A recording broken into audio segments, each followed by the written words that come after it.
เพราะว่ากูก็เป็นแต่กับถ้วยใจหยาบถ้วยใจออกนะคะเนาะคืออ้วนง่าย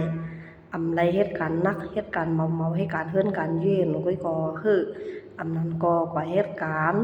หาเรื่องต้องในก็คืออ้วนง่ายเนี่ยเนาะนั้นก็คือจังนั้นค่ะเนาะอันนั้นก็ค่ะอันนั้นที่เป็นไขมันคอนะเส้นเลือดหัวใจนะคะเนาะเลยจังเฮ็ดให้คนเฮาถ้วยใจประมาณได้คืออ้วนง่ายนะคะเนาะ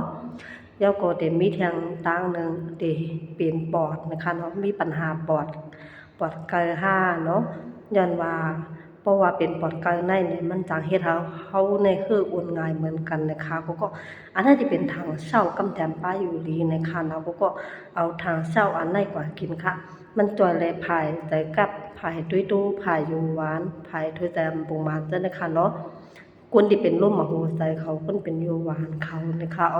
อยู่เลยปอดเขาซะนั่นนะคะเนาะทางเช้าอันนั้นจอยเลยดีแต่ค่ะก็เพราะว่ากูก็กินกว่าปันกูวันน่ะจึงแหนะหึงนั้นมันสิเฮ็ดให้เงาหักมันก็ขาดกว่าเฮ็ดให้ป้าอยู่ในแคมป์มานะคะกูก็เมืองมันเมืองไทยส่งบันไลกูดีค่ะนะเมื่อเหลียวในนางเนี่ยดูแดนที่นางที่ดังเมืองมานที่ดังเมืองไต้นี่ค่ะเนาะพาได้พร้อมดาที่เป็นตัวแดนนางเนี่ยในตักมาค่ะย้อนว่า